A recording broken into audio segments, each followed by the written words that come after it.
All right, so really? No questions on anything on the review? Do what? The directrices equations. We'll talk about those. I have not mentioned it. Honestly, it is pure memorization. You're going to have to memorize them. If it was worthy of showing you why they are what they are, I would have bothered to learn what I read online. But to me, it's just not worthy. It's worth a mention. And I will, but bottom line, all you're doing is plugging them into that equation. And there were two equations. There was one that was, she's asking about directrices, if you didn't hear her question. The directrices, which, like on an ellipse, are actually out here. If it's going that way, or like this, they're out here, which kind of makes sense, because remember on a parabola, you had a focus, and then you had the parabola, and then you had the directrix, or you had a focus, and you had a parabola, and you had the directrix. Well, they're in a similar kind of fashion. The only difference is the distance from the vertex on an ellipse to the focus and here are not the same. They're kind of not important to us.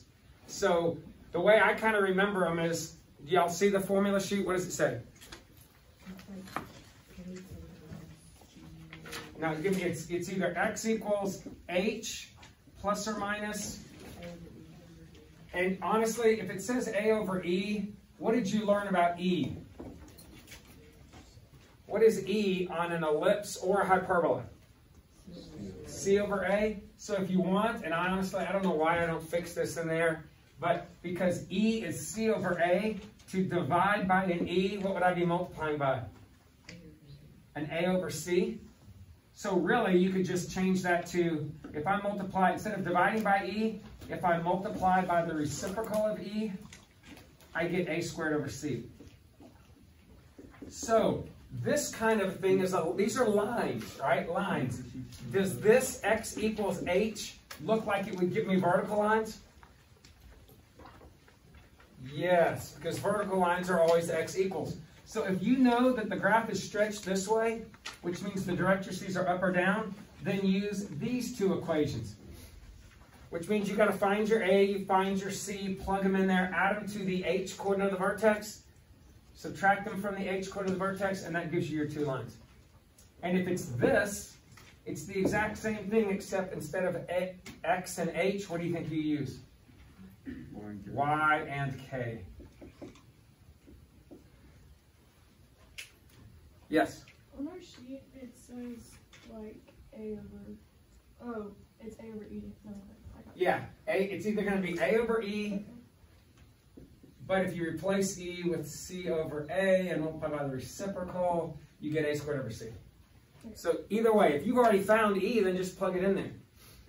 But you would need to know the a and the c, which means you're going to need to know the a and the b most likely to be able to do that. And the same thing goes, if it's not an ellipse, it's going to be a hyperbola, but it's the same kind of thinking. If it's a hyperbola, something like this or this, those are your foci on your hyperbolas. Well, your directrices actually run down here through the middle. But if you know they're vertical, use the ones that give you vertical lines, the x equals. And if you know a hyperbola does that, focus, focus, then your directrices would be here. And they're going to be horizontal, so in that case, use the y equals equation. Which is kind of easy to remember, because if the graph is going left or right, it's an x equation, use the one with x's. If the graph is going up or down, it's one of the you identified as a y first equation, use the y's. But that's all you have to know about directrices, is literally just memorizing that equation. And I don't know if I mentioned this on Friday or Thursday, but if I were you, if I asked you an equation about, say, anything, directrices, major axis, minor axis, write the formula out and then try to figure out what it is. That way, if you accidentally make a mistake on the math, I can go, well, they knew what they were talking about. They just didn't get the math right. Or maybe they found C wrongly. Or maybe you accidentally used the wrong one. I don't know. But you'll be able to get something for showing me that you understood this. and this is annoying, I'll give it to you. I'm not going to count it as a ton. At most, it would be one question. It very well may be a half of a question. Like I might make it like part A of a question because I don't value it tremendously. It's purely, it's not even in your book, but it's a math team topic. This is a pre-AP math team class, so it is something that gets asked occasionally at Vestavia or on the state tournament, mostly Vestavia. But anyway, anything else on any other question? Yep.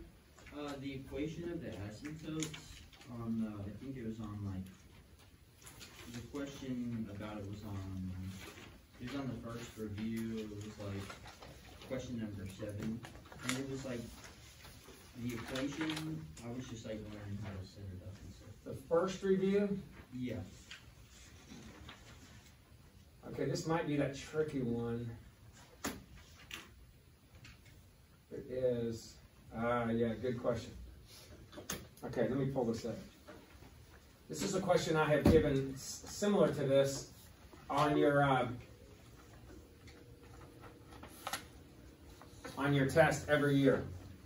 And every year, most of the people miss at least some of it. So I'm glad you asked.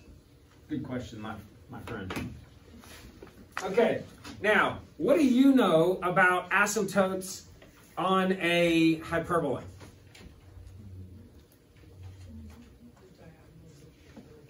Okay, so basically, they're the diagonals of the box. So both asymptotes have, if you think about that, what do they both go through? The center. So if I was trying to find equations of asymptotes, I need to know 2 things. A point that they each go through. Now I could pick different points, like I could use the point at the corner of the box there and there to determine those, but why not use the center? Because that way it's usually something you already know, right? From the equation, you can grab the center and that works for both asymptotes. And then what other thing do you need to know other than that point? The slope. And the slopes are actually opposites of each other, right? One's going to rise, run that way. One's going to rise, run that way. So if you know one of them, you could just put plus or minus in there. And if you really think about it, think about your box. If I have the box in there, right, aren't I rising the value that was squared below the y? Think about it. Like if I have some x minus h equation, whether it comes first that way, or whether it comes first, whether the y comes first, really is irrelevant if you think about it. Whatever I'm rising, I don't know whether it's A, whether it's B, it doesn't really matter. If I rise, that number, whatever it is, has to show up below the y squared. Do you remember that? And then whatever you're running, that's the part that you went this way along the x, right? Right? So whatever you're running, I'll call that happy face, whatever. Whatever that is going to go below the x squared. So if I ever ask you the equations of the asymptotes, you basically just need to know these 2 values, the one there and the one there, and you could say, all right, I know the center is at hk, so y minus the k, x minus the h, that's what you normally do for lines, and then you're going to say plus or minus, and whatever you rise is under the y, so you're going to put that on the top, and whatever you run is below the x, you're going to put that on the bottom. Now some people, does that make sense? Because that's how you find slope of this line. Rise, run, and that will give you the positive slope, rise, run, negative slope. And it'll give you the equations of these asymptotes. Now the problem with this is, this A value, whatever it is, the A or the B, whatever you used, they might have been simplified based on this information they give you. So you have to be really careful, like, and this might have happened here. So like right here, what am I learning if I know that my focus is at 5, -9, so there's one down there at 5, -9, and at 5, -1. If those are foci, what information am I learning from these 2 points? I'm learning 2 things. What? How can I find the center? It's the midpoint. How do you find midpoint? I mean, obviously you can eyeball it and kind of see that, but assuming you did. Remember how you do midpoint? You average the x's, which is a 5, and you average the y's, which is a -5. That's midpoint. So 5, -5. So I know my center is 5, -5. Great. And by the way, do I know also which direction the graph is going now? Which way? If the focus is up and down. Then the graph would have to go up and down, right? So we're getting all kinds of information from this. So that tells me it's a y first equation. I know all of that, and I can plug in x minus a 5, y minus a -5. And on top of that, I can go to my equation down here and say, it actually ends up looking just like these two parentheses, y plus 5, x minus 5. Because again, I'm going to use the center as the point that they both cross. Are y'all with me so far?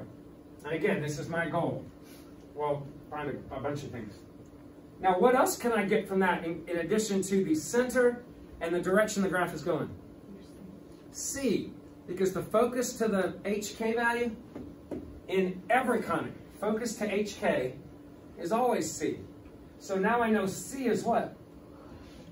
4. So I answered this equation, C is 4. But that doesn't really help me here because C is neither the A nor the B value. What else did they tell me? The difference of focal radii is 6. So the difference of focal radii is also equal to 2A. So I know if that's 2A, then A is 3. So now I know that C is 4 and A is 3. Now, A is 3. What is A on a hyperbola? Is it the big one? The one that comes first? Something else? It's the one that comes first on a hyperbola. And it has to be a hyperbola here because I said hyperbola. And even if I didn't, what 2 other clues do you have that it's a hyperbola? The word difference instead of sum of, and asymptotes only show up with hyperbolas. So even if I didn't say hyperbola, you would know it is. Now, on a hyperbola, which is always minus, what's my relationship between A, B, and C? It's the A squared. Change the sign, B squared equals C squared. And if I know A is 3, I can solve, and C is 4, I should be able to solve for B. So what do I end up getting for B squared? 16 minus 9 is 7. Y'all with me? So if that's true, I know the B squared is 7. That has to go second because A always goes first on a hyperbola. So I can put 7 there, the A squared, I can put a 9 there. And at this point, I feel pretty good about my equation, even though I didn't ask you for that. I know my A is 3, I've got that. I know my B is root 7. I've answered that question, that question, that question, and now the equations of the asymptotes. Now, don't memorize the equations of the asymptotes as, oh, use the center and it's always A over B. Because it's not always A over B. Sometimes you're going to rise A, and in this case I was. But sometimes you rise the B value. So don't memorize that, just look back here and say, what would I be rising here?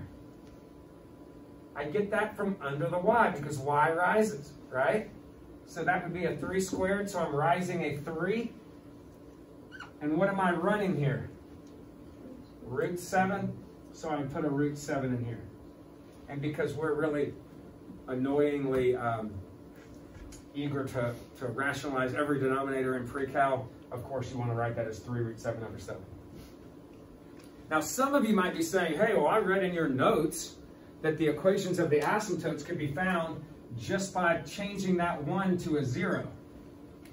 And that's true. It can be, because if I change it to a 0, what does this become? A degenerate hyperbola. And what are degenerate hyperbolas? Intersecting lines. Intersecting lines. And what are those intersecting lines? The asymptotes. However, if I were to say, give me the equations of a line in point slope form, well, now you got all this algebra to do. But you could, watch, in point slope form, tell me what do you think you'd have to do to this equation. So move that over to the right. When I do that, that becomes a positive. Then what? square root both sides. Now when I square root both sides, technically they're both absolute value, so they're both plus or minus, but I really don't need both plus or minus. I could just say one side plus or minus, so I'm going to change that to a y plus 5 over a 3. I'm just going to put the plus or minus on one side because, I mean, plus or minus, those are the only options, right? So putting an extra plus or minus isn't really going to do anything. And then that ends up being x minus 5 over root 7. And if I multiply both sides by a 3, that cancels there and shows up out here. And if I simplify this, I get this. Plus or minus 3 over root 7, which is 3 root 7 over 7, x minus 5.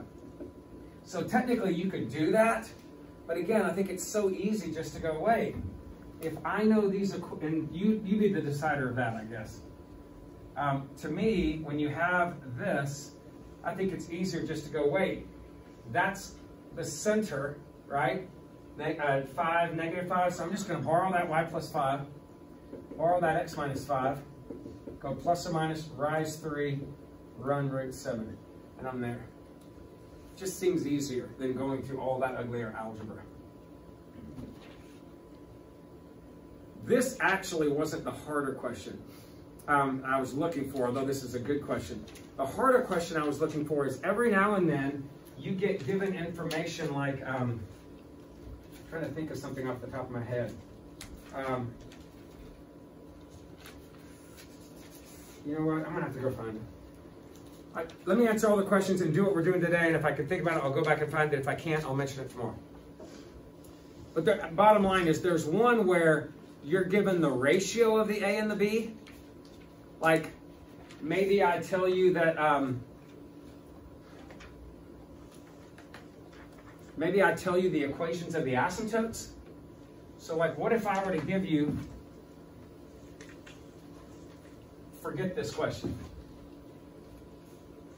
What if I were to tell you that one of the asymptotes is this, right? Or I told you the equations of the asymptotes are these, right? So from that you could go, oh, well, my center is negative 5, 3, right? So you're feeling really good about your center, negative 5, 3. And you know that the slopes go rise 2, run 3, either way. So at first glance you're thinking, oh, well, that gives me the box. Because if those are my asymptotes, or whatever, that must be your box. Are you tracking with me? What's wrong with this thinking? This could have been a simplified slope. It could have been 4 over 6. It could have been 6 over 9. Are you with me? It could have been 1 over 1.5. I don't know that.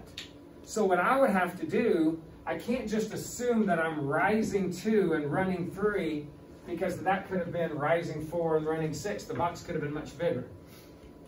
And there's a problem I gave you somewhere in your notes. See if you can find it or do it, where you actually have to use the other information to make sure it checks out. You basically have to do an a squared plus b squared equals c squared equation and see if your information makes sense. Like, for instance, what if I had, let me think. What if I told you that c was root 52?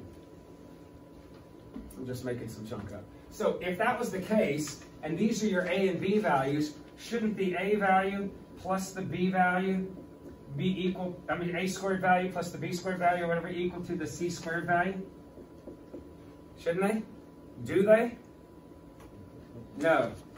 So what you do is you go, well, let me figure out what the multiple was. Let me figure out what was canceled. So what I do is I go, let's try 2x squared, 3x squared equals root 52 squared. And let me figure out what multiple of 2 and 3 was canceled out. Now what do I get? 4x squared plus 9x squared equals 52. 13x squared equals 52. X squared equals 4, so x is 2. So if x is 2, what were my a and b values? 4 and 6. So that's a problem that I've given in the past that a lot of people have missed. And they get part of it because they'll find the center and they'll figure out which way it's going. So there's some different aspects that would be right, but they end up getting slashed on it because they end up putting 2 and 3 in there as your A and B values, depending on which way it's going. But they miss it because it's really 4 and 6. That's kind of a trickier version. Y'all with me? Okay, last new stuff. And I was wondering whether I should do this or not. But I think I'm going to. I typed up something this morning, which I think will help ease the pain of this. And we are not going to do the hardest part of this. We're going to do the easiest part. But I want to talk to you about something that we call the pesky XY term. So it's on page 93. Not in your, I just handed it to you. Okay, so every now and then, when we're in conic sections, and it happens all the time at little math terms, it truly does. It's a very common question. You're given something that looks like a conic section, but instead of having just x squareds and y squareds and x's and y's, they sneak this xy term in there. So it might look something like this. Or like in the example I gave you that we're going to be working on, something like this. Yeah. Oh, my bad.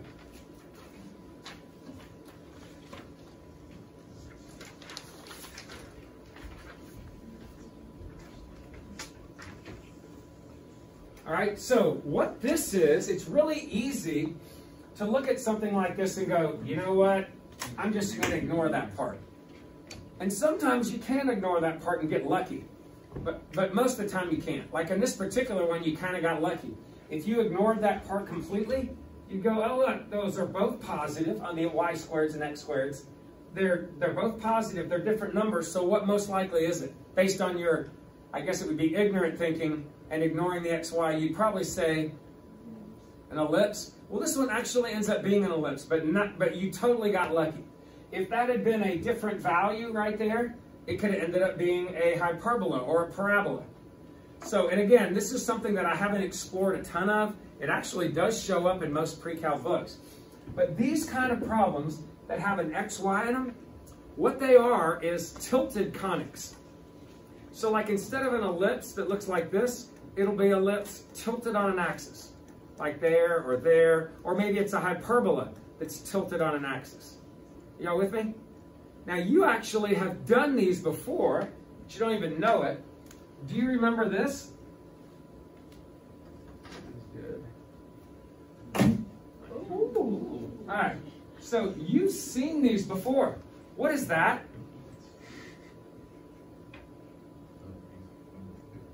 What kind? It's this, right? What if I multiply both sides by x? What do you see? I see the pesky xy term, which is a tilted conic.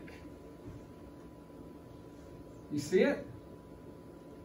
There's your box. There are your asymptotes. This is a tilted hyperbola. Who knew, right? So it is this xy term sometimes produces a tilt. In fact, it always produces a tilt. All right, so on these tilts, this particular graph would have been a 45-degree angle on the tilt. Well, there are ways to calculate the tilt of that axis, and there are ways to figure out what kind of graph this is. Now, there's an easy way and a hard way. The easy way is going to get you right probably 9/10 of the time at a math tournament. And you know what? Once you see the hard way, I would say the easiest way is good enough. I'm going to take the easy way and be right 9/10 of the time. And the reason why is the hard way is tricky to remember. It's really hard to simplify. And if you make one little error anywhere, literally in all the years I used to test this, I probably tested it for 10 years, I had one kid get the problem correct. At that point I realized, why am I doing this? This is, I mean, unless I spend much more time on it, which it's not worth it, what's the point? So at that point I cut out, I cut out having them do all the ugly work and just had to memorize the easy part. Okay? But I'm going to show you both. All right, so this particular example, anytime you see an XY term, you're going to think, all right, it's a conic with a tilted axis. Now, there's two things that you often get asked to determine about this. They say, what is the angle of rotation, which is the angle of that tilted axis? And then they'll say, what kind of a conic is it? So the angle of rotation is pretty easy. You got to memorize a little formula, but the angle of rotation can be found by this equation right here. Tangent of 2 theta is b over a minus c. So if you have it written in this form, you just take the b value, put it on top, you take the a, subtract the c, put it on the bottom, and then you just solve the equation. And that will give you the angle of the tilt. And 50% of the time, that's the question. So like, for example, on this problem that I gave you, if I wanted to find, if the question was find the angle of the axis that's been tilted on this, I would say tangent of theta equals b value on the top. There's my xy term, so there's my b value. There's the a and there's the c, so I'm going to subtract them. And usually the math ends up being pretty nice, and you can see that here. I get a -6 on the bottom, the -6 cancels. Oh yeah, where is tangent root 3?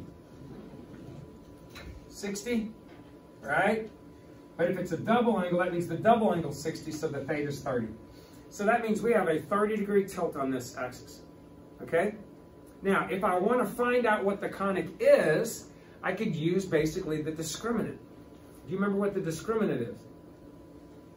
We used to use the discriminant to help us with quadratic formula to determine what, and I said it was kind of a worthless kind of thing on parabolas. You take the ABC in a quadratic, and you take the b squared minus the 4ac, it's the part under the square root, and we use that to determine whether it was going to be real or imaginary. Well, I can take that same formula, that b squared minus the 4ac, except this time it's not a parabola, it's totally different, right? And if I plug the a, b, and the c in here and simplify, if the value I get is negative, then most likely the equation is an ellipse. If the value right here is actually equal to 0, then most likely it's a parabola. And if the value right there is greater than 0, then most likely it's a hyperbola. Now, if you're asking, when is it a circle? Let me ask you a equation. What do you get when you rotate a circle? It's still a circle. So you're never going to have to worry about that. You're not going to have pesky xy terms with circles. But hypothetically, you could put that grouped in with the ellipse category, since an ellipse and a circle are very closely related. So in books, you see ellipse or circle, but you never can actually find one, because circles, no matter what you do when you rotate them, still look the same. You with me so far? So back to the problem I'm doing. If I wanted to know most likely what kind of graph it is, you could take the b squared minus the 4ac, which down here at the bottom, did I even bother to write that? Oh yeah, it's most likely right here. It's most likely an ellipse, because b squared minus 4ac, there's the b squared minus 4ac. When I simplify the math on that, 36 times 3 is 108. 108 minus a really big number ended up giving me -256. That's clearly negative. Since it's negative, it's most likely an ellipse. Now, here's where the most likely thing comes into play. If it's a conic, it's an ellipse. But you know what? I've done so many of these, sometimes I find that it ends up being a pair of parallel lines. Sometimes it's just a single line. Sometimes you get these really random situations, you're like, how would I ever have known that? Well, the how is really ugly, and that's the part I will not hold you accountable for. Okay, so what I'm going to hold you accountable for is to determining the axis, and I'm going to show you how to do that, by the way, very quickly. But I'm going to ask you how to find the angle of the axis using that tangent 2 theta formula, and then I want you to memorize the b squared minus the 4ac. How do you remember when each of the, what kind of conic is it most likely, using those formulas? So if you're able to find the theta and figure out, because it's negative, it must be an ellipse, if you can do those two things, you'll be fine on this section. But this is how you would actually determine whether it was actually an ellipse or something else that's weirder. So there are these two equations right here. All right. Where are they? Okay. Right here and right here. And big X and big Y are different from little x and little y.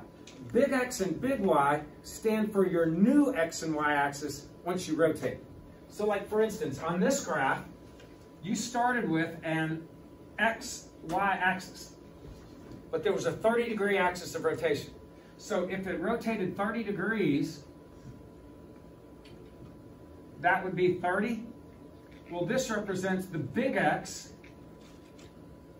and the big Y represent my new X and Y axis. Some books use X prime, little x prime, and little y prime. They use like this, X prime and Y prime. But when you actually write out these formulas, it gets really ugly. So I think it's better to use big X and big Y, and you just remember that there is a difference between big X and big Y here. Are y'all tracking with me? So what I would have to do, which is horrible, and I didn't show you all the math of this, but believe me, it's horrible, is you would have to take these two equations right here, and the first thing you have to do is be able to find this theta. So I find the 30 degrees, I plug the 30 degrees in there and there, and in there and there, and I get substitutions that I can use. So here we go. So for this example, I find the angle is 30, I plug 30 into these little substitution formulas right here, right there and right there. I simplify them using my unit circle values, and I got to plug this in for every x. So there, right? Because it's 7x squared, so it goes in there, and then negative 6 root 3 xy, it goes in there. And then I got to take this y value and plug it in there where it was xy, that was the pesky xy term, and then also right there. And then I would actually have to FOIL this out, FOIL this out, FOIL this out, multiply a 13 into everything, a negative 6 root 3 into everything, and a 7 into everything. And guess what happens every single time? All the pesky xy terms, they're gone. You don't end up with a pesky xy term. And it vanishes, and what it leaves you with is just big x's and big y's. And you know how to deal with just x's and y's. So at the end of the day, after simplifying all this stuff, which I left out all those steps, because I ran out of room right here. But I left all those steps out. But if I had done that, you'll see all the xy terms cancel. Like right here, you'll think, I don't believe you. What's the xy term right here? Tell me. It's that times 2. So I have that times that, which would be root 3 over 4 times 2, root 3 over 2 times 7. That would be the big X, big Y term there, wouldn't it? Now you look over here, what are going to be your XY terms here? This is going to be x squared. This is going to be xy, isn't it? So that's a positive 3/4 xy. 3/4 xy. You with me? Times negative 6 root 3. Do you have another xy term? There and there. That's negative 1/4 xy. Times a negative 6 root 3. Do you have an xy term over here? If you were foiling it out, would you have had an xy term? What would it have been? That times 2. So root 3 over 4 times 2 times 13. You with me? What happens when you add all these up? Gonna make a mistake. I may have. What if 2 times root 3 over 2 is just still be Oh, where? Here? like if you would multiply it, so you add the Hold on, that times 2 root 3 over 2. Double it. You mean negative? And this should be negative.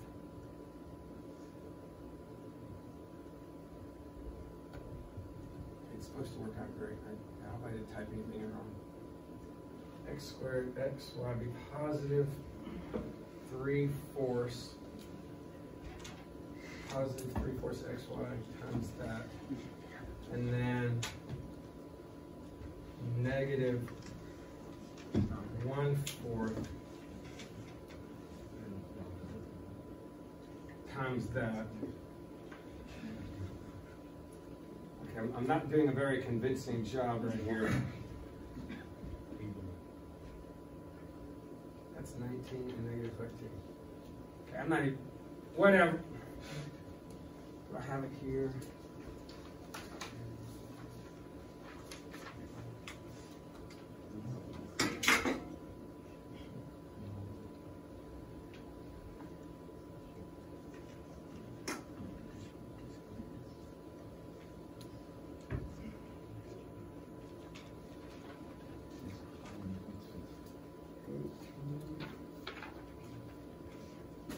Huh.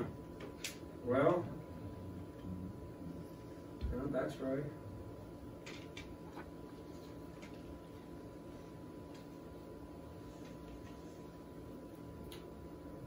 I'm not seeing it right this second.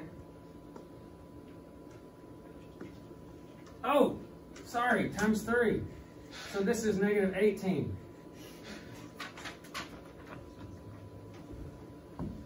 Does that make sense? No?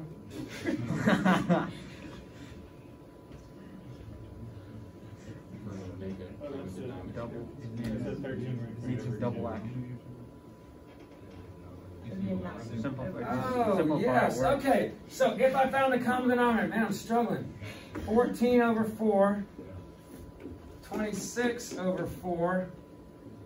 And what do I end up, please? Yes! So negative 32. That's what happens when you put something together in the morning. So this is just me showing you that the XY terms, they would all have ended up canceling. So all you would have had left, man, pretty struggling. So all you would have had left are the big X's and the big Y's, right?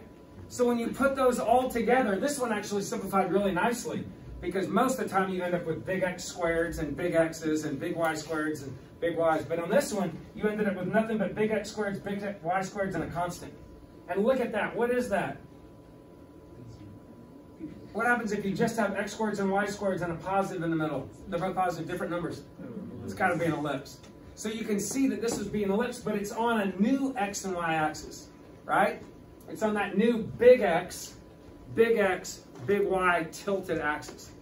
So you can see the math on this. You just saw it for me. It's horrible, and I just looked at the XY terms, right? And those did happen to cancel. So actually what I used to do when I did these, I would assume they're going to cancel. So I would never bother writing it down if it was an XY term. So like when I was foiling this out, I would go, all right, that squared, and then whenever I got to like, oh, that times that would have been an XY term, it's going to cancel. So I wouldn't even bother writing it. So I would square that, and I would go this times this. I'm not even going to bother writing that because it's an XY term. I'm not even going to bother writing that because it's an XY term. Is that kind of making sense? So I would cheat a little bit that way on the math because I knew that that was the process by which you got rid of the XY term. But anyway, this is horrible. I mean, literally, I had one kid in history ever actually do the math and find out that it worked. And the irony is 9 times out of 10, if not more, you can determine whether it's an ellipse just by doing the b squared minus the 4ac. And literally, I used to do it this way, and I asked the teacher over at Hoover, I was like, man, do your kids get these right? She goes, yeah. I was like, how do they do it? He goes, oh, you just do the b squared minus the 4ac. I said, well, I know that, but what happens if it's weird? She goes, well, if it's weird, we just miss it. I went, really? She goes, yeah. It's just too much trouble. And I'm like, yeah, it really is too much trouble. So in the whole scheme of things, if you really wanted to know how to do these, this is the process. But what I'm going to do, and you can see this on your real 93, I'm going to ask you questions like, hey, what is the graph of this? And if I want to know the graph of this, what would I do? I do b squared minus 4ac. Now, you got to make sure it's in the right order, right? How do you make sure it's in the right order? X squared, then the xy. A y squared is your c. This one's out of order, isn't it? So this would be my a, that's my b, but that's my c. So make sure you're looking at the x squared, the y squareds, and the xy. The other values don't affect this graph using our little tricks to find the angle and stuff. So I'm going to go b squared, 21 squared, minus 4 times the a times the c. Sorry, 21 squared. And what do I end up with here? I don't have to know the number. Is it positive or negative or 0? It's definitely positive, right? 21 squared is way bigger than 80. So that's a positive number, and what happens when it's positive? Most likely. Hyperbola. Hyperbola. I'm going hyperbola. Now, is it possible that it's 2 parallel lines? Yeah. Oh, well. Oh, well. I'm going to, now, you're not going to have to worry about it in your test. I'm not going to do that to you and go, oh. Okay, so I'm not going to do that, but I'm just saying this is an old question. I just thought I'd throw it up there, but it ended up being hyperbola. And sometimes they'll mess with you right here. This says, you know, if the conic is rotated theta degrees to eliminate the xy term, which is what we've been talking about, right? then solve that. Solve for K. Well, this part's just weird junk trying to intimidate you, get you to assume the position. But we'll have none of that. Right? Right. So we're going to say tangent of 2 theta equals what to find that theta? What do we do to find that theta? B over A minus C. What's your B value? Be careful. 3. What's your A minus C? 1 minus a negative 2. Also 3. So I'm looking for where tangent of 2 theta is 1. What angle gives you a tangent value of 1?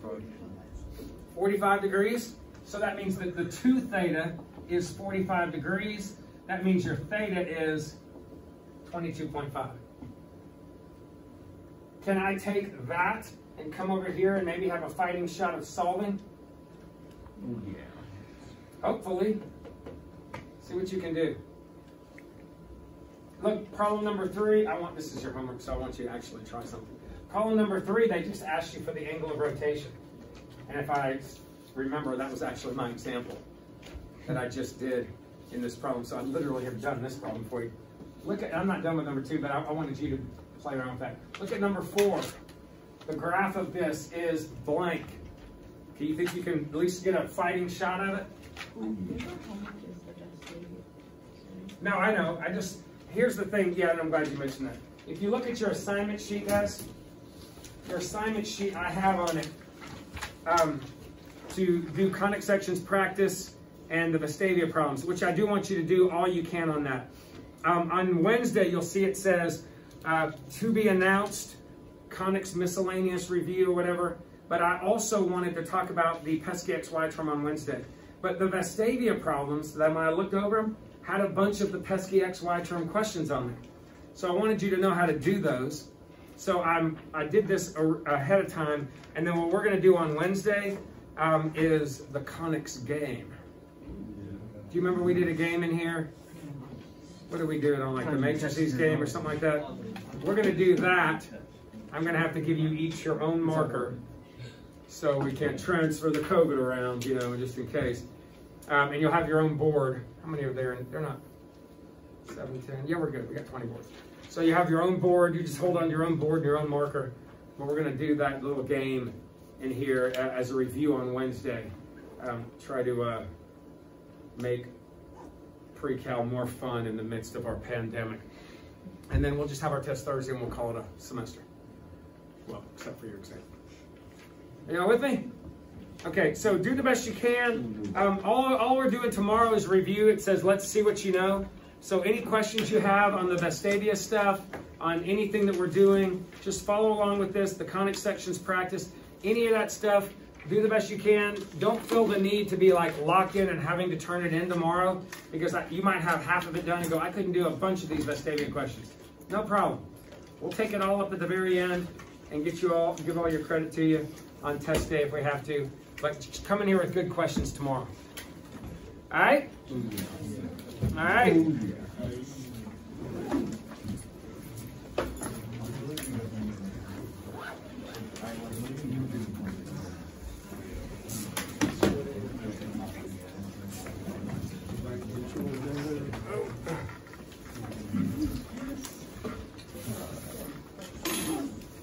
Yeah. What?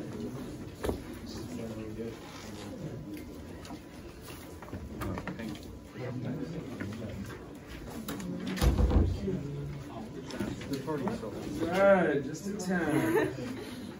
No, keep that. Here, let me give you. You might want to get with someone or watch the video. Yeah, I will.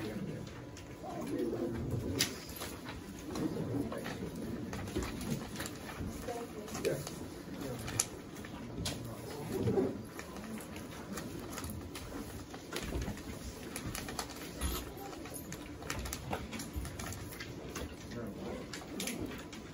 Why even put it in there? Straight to recycle.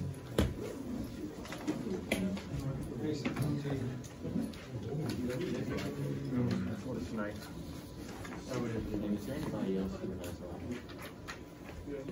our classes? Mr. Should I stop the video? Oh yeah, great. Thank you. Dude, one nod.